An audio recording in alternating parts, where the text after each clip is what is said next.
रूस यूक्रेन युद्ध में पिछले काफी दिनों से यूक्रेन की कामयाबी की खबरें आ रही हैं, लेकिन अब जो खबर वॉर जोन से आई है वो यूक्रेन की चिंता बढ़ाने वाली है, क्योंकि वॉर जोन की लेटेस्ट रिपोर्ट के मुताबिक डोनेट्स्क के एक टाउन में यूक्रेन के 30,000 सैनिक फंसे हुए हैं। रूसी डिफेंस उस इलाके को तबाह करने के लिए बारूदी बाउंड्री बना चुके हैं और बीते 100 घंटे से भीषण युद्ध जारी है।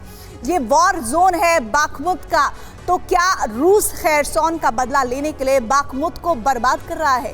क्योंकि यहां से आ रही तस्वीरें यही बता रही हैं कि यह अब तक का सबसे भयानक युद्ध है।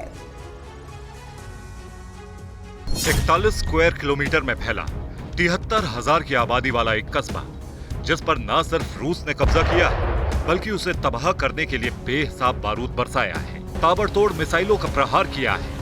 मरियुपोल और ज़ेपोरिज़िया की तरह डोनेस्क रीजन के इस कस्बे को तहस नहस कर दिया है।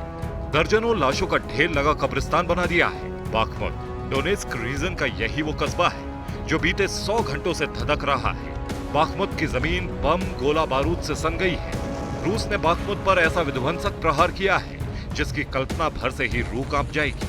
यकीन ना हो तो ड्रोन कैमरे से कैप्चर की गई इन तस्वीरों को देखिए। हालात इतने भयावह हो चुके हैं कि यूक्रेन ने बाखमुत में स्टेट ऑफ इमरजेंसी का ऐलान कर दिया है। लेकिन हैरानी सिर्फ रूस के हमले तक ही सीमित नहीं है।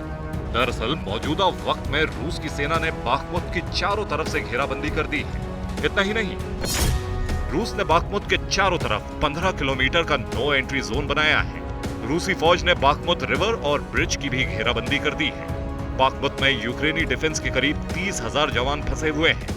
90,000 रूसी सैनिकों ने बाखमुत की चौतरफा घेराबंदी कर रखी है। असल में बाखमुत रूस यूक्रेन जंग का सेंटर पॉइंट बन चुका है, क्योंकि खैरसोन से लौटती रशियन फोर्स इसी इलाके में मौजूद है। वैगनर ग्रुप के हजारों लड़ाके डोनेस्क में डटे हुए हैं। लिहाजा रूस ने युद्ध में बढ़ते यूक्रेन के दबदबे को कम करने के लिए बाखमुत से ही विस्फोटक प्रहार करना शुरू कर दिया है, जिसका नतीजा ये हुआ है कि महज 100 घंटों के भीतर बाखमुत का कोना कोना जर्जर हो चुका है।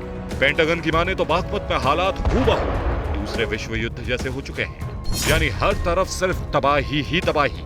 रूस दावा कर रहा है कि बाखमुत पर उसका कब्जा हो चुका है। रूसी फौज ने बाखमुत पर टोटल कंट्रोल कर लिया है। वहीं ज़ेलेंस्की ने साफ ऐलान कर दिया है कि वो किसी भी कीमत पर बाखमुत में सरेंडर नहीं करेंगे और ना ही उनकी फौज पीछे हटेगी।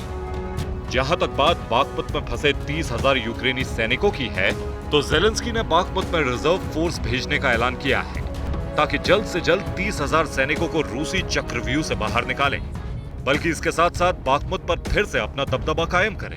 लेकिन सवाल ये खड़ा होता है कि आखिर बाखमुत पुतिन की साख का सवाल क्यों बना है? क्यों हर हाल में रूस इस कस्बे पर कब्जा करना चाहता है? तो आपको बता दें कि बाखमुत रूसी बॉर्डर से करीब 150 किलोमीटर की दूरी पर है। ये इलाका डोनेस्क और लुहांस्क के बीच पड़ता है। बाखमुत रूस के लिए रणनीतिक लिहाज से अहम है। इस पर कब्जे से रूसी सेना का दबदबा बढ़ेगा। बाखमुत पर अगर रूस कब्जा कर लेता है तो फिर एक साथ लुहांस्क और डोनेस्क में यूक्रेनी फौज को पीछे धकेल सकता है। इतना ही नहीं, रूसी बॉर्डर के नजदीक होने के चलते यहाँ मौजूद रूस के सैनिकों को हथियारों और रसद की सप्लाई में भी परेशानी नहीं होगी। मतलब साफ है कि यूक्रेन के डोनबास पर कब्जे के मिशन को रूस ने 880 वोल्ट का झटका दे दिया है। डोनेस्क के बाखमुत में जिस तरह से रूस की सेना ने यूक्रेन के 30,000 सैनिकों को घेरा है, जिस तरह वहां ताबड़तोड़ हमले किए जा रहे हैं, इसे देखते हुए ये तो साफ हो चुका है कि अब यूक्रेन के सैनिकों के पास सिर्फ पीछे लौटने का रास्ता बचा है, यानी सरेंडर करना। क्योंकि रूस के जनरल ने बाखमुत में एक सेमी सर्कुलर घेरा तैयार किया है, जिसकी वजह से यूक्रेन के सैनिक एक खास पॉइंट पर फंस गए हैं और रूस इसी इलाके में अटैक ड्रोन और आर्टिलरी से घातक हमले कर रहा है, ठीक वैसे ही जैसे रूस ने मारियुपोल और ज़ेपोरिज़िया में किए थे। Bureau report, TV9 Bharatvarsh.